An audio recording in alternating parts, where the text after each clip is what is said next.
D'abord remercier tous les Nantais qui ont choisi dès le premier tour de porter leur voix sur la liste que je conduis avec mes colistiers. Et puis leur dire aussi et surtout que c'est la première fois depuis 1977 que les Nantais vont avoir droit à un second tour et que je me réjouis pour la démocratie à Nantes de ce second tour qui va nous permettre de débattre à la fois projet contre projet et personnalité contre personnalité. Dans les scores, on peut noter aussi celui de Sophie Van Goethem qui dépasse ou qui est autour des 5%. Ça compte, c'était une conseillère sortante. Ça compte, vous avez discuté avec elle déjà ? Je n'ai pas encore eu beaucoup de temps pour discuter avec elle. Il est évident que je vais la contacter, comme d'ailleurs toutes les personnes qui ont choisi de mener des listes de la droite et du centre, d'abord par esprit démocratique et puis ensuite pour voir comment est-ce qu'on peut travailler ensemble de manière intelligente pour le second tour. On peut imaginer une fusion ou en tout cas un rapprochement Je crois qu'il faut imaginer tout ce qui permettra effectivement de faire gagner Nantes le 30 mars prochain. Donc tout est ouvert aujourd'hui.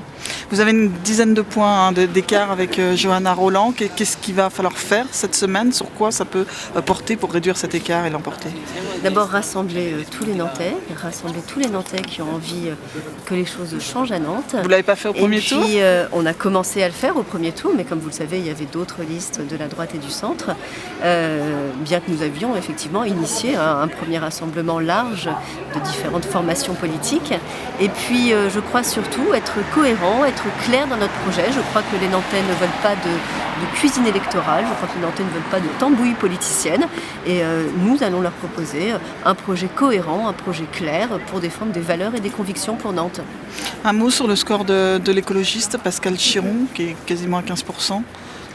Bien écoutez, moi je demande à Johanna Roland aujourd'hui comment elle va faire pour construire cette union entre des Verts et un PS qui se sont opposés pendant plus de 6 mois, qui ont des désaccords profonds sur un certain nombre de projets, sur la vision du territoire nantais et de l'agglomération sur le long terme.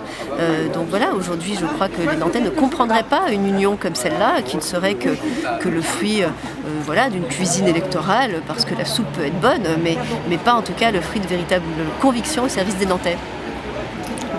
Vous disiez tout à l'heure n'avoir aucun regret avant même le début des dépouillements, c'est toujours le cas? Vous êtes satisfait des résultats, certes partiels, qu'on a pour l'instant? Je crois que on était dans un contexte de premier tour où, comme je vous le disais, il y avait d'autres listes de la droite et du centre. Donc on savait bien que de toute façon, dans le cadre d'un premier tour, le score ne serait pas exceptionnel. En revanche, il y a un deuxième tour. Comme je le disais, c'est la première fois depuis 1977. Je crois qu'il y a une véritable opportunité pour les Nantais, cette fois-ci, au travers du deuxième tour, de se prononcer clairement pour un projet ou pour une personnalité.